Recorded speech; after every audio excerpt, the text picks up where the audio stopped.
Estamos hoy con Mariló Damalia, la gerente de la Federación Cántabra de Asociaciones de Personas con Discapacidad de COCENFE Cantabria, para que nos cuente un poquito cómo ha sido este año para la propia federación. Mariló, muchas gracias, lo primero, por atender esta entrevista. Gracias a ti. Lo primero, cuéntanos un poquito, para que la gente os conozca un poquito más, ¿qué es COCENFE Cantabria?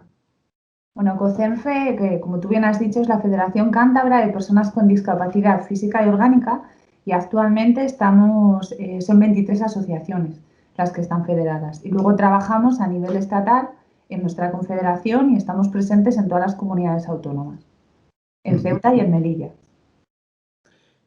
Oye, ¿cuántos usuarios, así a grosso modo, evidentemente no te voy a decir que me digas el dato exacto, pero a grosso modo, ¿cuánta gente pasa por COCENFE Cantabria o depende un poquito de los servicios que ofrecéis en COCENFE Cantabria? A ver, depende, porque digamos que tenemos usuarios a través de las asociaciones. Ujú, Entonces, si contamos las cuotas de socios, vamos, de las listas, las bases de datos de las propias asociaciones, llegamos a tener unos 3.200. Y luego hay gente que no pertenece a ninguna asociación, pero no llegan más de 50 personas, ¿eh? Bueno, pues que por su patología no encajan dentro de ninguna asociación, pero sí que tienen discapacidad física o orgánica y directamente se atienden a través de la federación. ujú.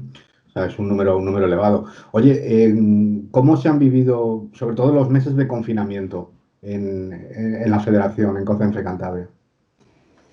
Bueno, Aitor, el confinamiento, nosotros solemos decir que ha sido el triángulo de las tres IES, ¿no? Se ha vivido con mucha incertidumbre, igual que el resto de la población, solo que nosotros además, al ser personas con discapacidad física y orgánica, un porcentaje altísimo de ellas tienen su sistema inmune inmunodeprimido. Ujú. Entonces, claro, somos de altísimo riesgo. Entonces ha sido una incertidumbre tremenda de qué es lo que va a pasar a partir de ahora, ¿no? Luego ha sido con una intensidad brutal, porque bueno, hemos hecho muchísimas cosas sin saber muy bien qué estábamos haciendo, ¿no? O sea, hemos roto todo nuestro día a día y hemos empezado pues a hacer cosas como tramitar recetas hospitalarias a través de voluntariado, ¿eh? Del 112 y de Cruz Roja a través de la Consejería de Presidencia. Pero bueno, a través de los ayuntamientos, llevar a la gente o tramitar que llevaran a la gente a su casa ya de farmacia ordinaria también o incluso alimentos, ¿no? Entonces, bueno, pues ha sido muy intenso también y luego con mucha imaginación, porque, bueno, lo que hemos notado es que la gente tenía una necesidad imperiosa de hablar, pero no de hablar con un psicólogo, ¿no? Que había, de hecho, en muchos servicios municipales y autonómicos habían puesto a nuestra disposición psicólogos para tener una atención psicológica por teléfono. Pero la gente no quería, la gente quería hablar con la trabajadora social, con su fisioterapeuta, que además, bueno, el fisioterapeuta es algo que une bastante al final, con su técnico de empleo. O sea, ha sido muchas llamadas de teléfono, muchos seguimientos a las personas a ver cómo estaba. Y es lo que te comentaba un poco, y con mucha imaginación, porque hemos tenido a la gente, ya no sabíamos qué inventar. Hemos Ujú. estado haciendo concursos de mascotas con los más pequeños, de cocina, a través de redes sociales, todo, ¿no? Entonces, bueno, pues hemos intentado de alguna manera dar respuesta a las necesidades de las personas a la vez que tenerlas entretenidas para, bueno, era algo que hacía falta. Ujú. Oye, un tema que ha afectado a prácticamente todo el tejido empresarial, ¿no? de España, como es el teletrabajo, algo en lo que para nada estábamos acostumbrados y de repente nos lo hemos encontrado así de un día para otro. Eh, ¿Cuáles han sido los retos a los que os habéis enfrentado para implementar esa forma de trabajar, además en tan poco tiempo, porque no hubo margen apenas para ponerse al día? Pues mira, como nosotros somos pobres, somos un sector pobre, digamos que aquí los portátiles no es algo que abunde, ¿no? Pobres e intentamos ser sostenibles. Entonces, lo que son las CPUs, pues tienen mayor reparabilidad y es lo que nosotros tenemos. Todavía recuerdo aquel viernes cuando fue de agarrar la CPU y todos para casa. Imagínate, fue una desbandada que, vamos, ni un simulacro de incendios. Fue agarrar CPUs, monitores, teclados, ratones.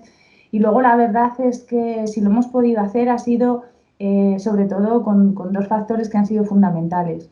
Uno, el buen hacer de los profesionales, que han puesto incluso sus medios personales, como son el teléfono, sus llamadas, que espero que fueran todos contratos de llamadas ilimitadas porque han fundido los teléfonos.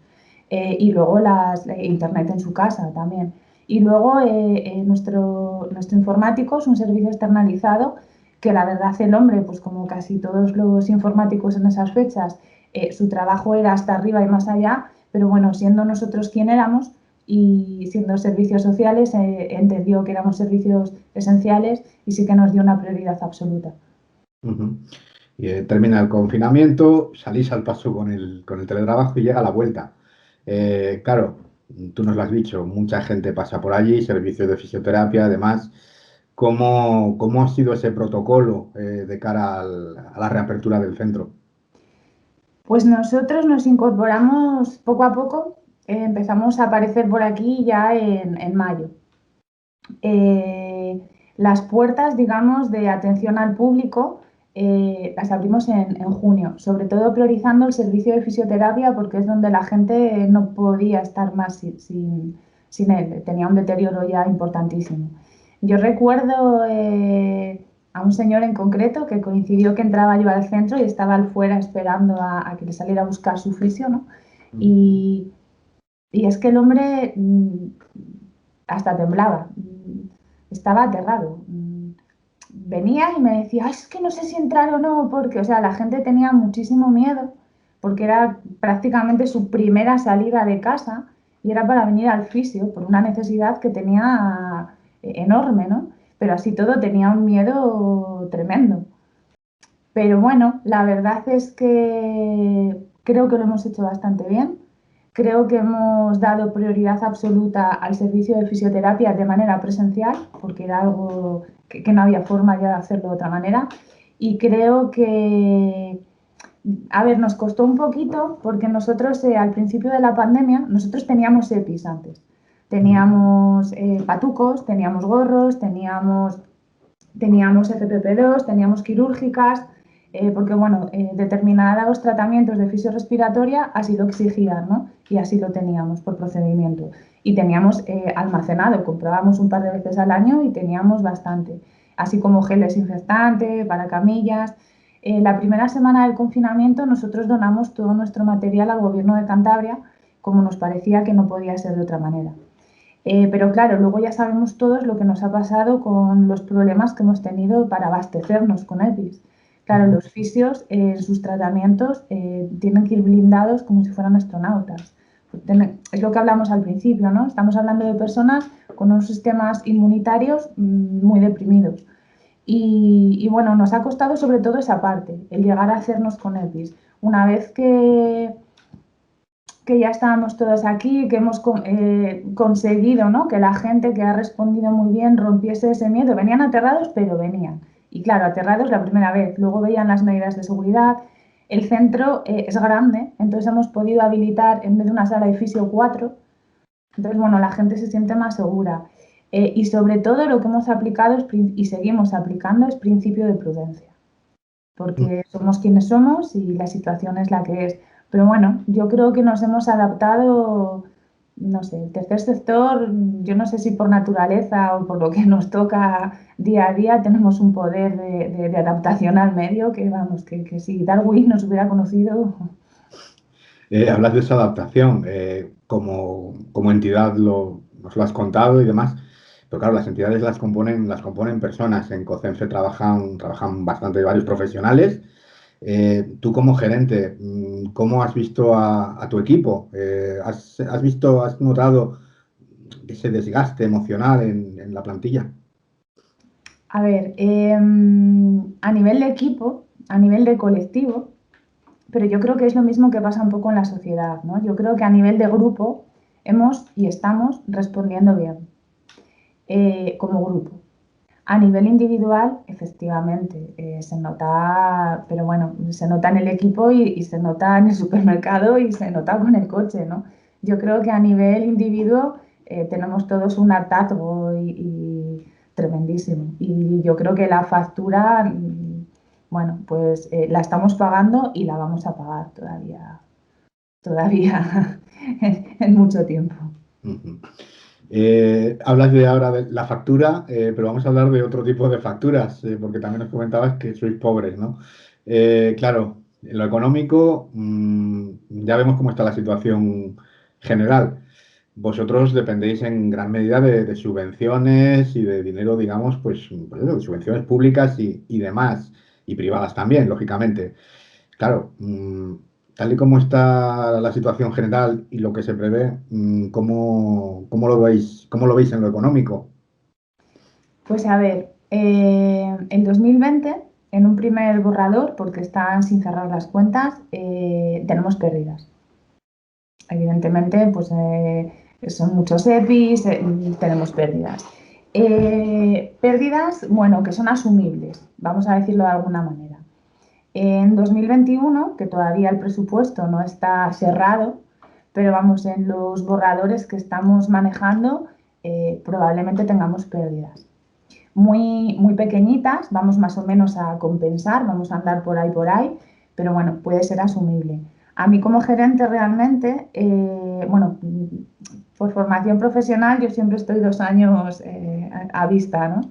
Pero lo que me da mucho miedo es el 2022. Mm. Entonces, si quieres, hablamos. No, no, no, 2022. esperemos que no sea tan grave y que llegue pronto también, por otra parte. Para rematar, no te quito más tiempo. Me contabas un poquito esas necesidades que tenías, que veías, ¿no? en los usuarios, sobre todo de hablar, pero aparte de eso, o profundizando un poquito más en eso, me gustaría saber un poquito eso, las necesidades que más habéis detectado, que más habéis palpado entre toda la gente que ha estado durante este año eh, en contacto con vosotros? Pues yo creo que hay una parte física, ¿no? Por lo que te comentaba antes, sobre todo ten en cuenta que el servicio de fisio promueve muchísimo la autonomía personal. Si a esto lo sumamos de que son personas que apenas se han movido de su casa y que siguen sin moverse, a día de hoy muchas de ellas, por lo que estábamos diciendo, ¿no? Que tienen sistemas inmunitarios deprimidos. Eh, los fisios lloraban, cuando, como dicen ellos, mis personas, mis usuarios, cuando los han visto unos meses después, lloraban de ese deterioro, ¿no? Que han visto físico. Y luego una de las cosas que a mí me ha llamado mucho la atención eh, es que, a ver cómo soy capaz de explicarte.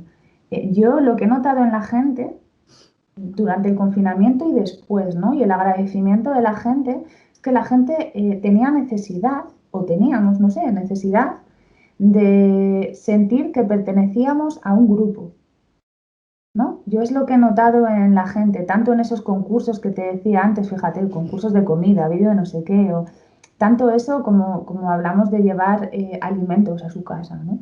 Eh, pero la gente tenía esa necesidad que tanto viviera sola como que no, porque igual hay gente que tenía su unidad familiar, pero así todo tenía esa necesidad de salir de ahí y ver que había un grupo al cual la persona pertenecía y además se preocupaba por ella al grupo, ¿no?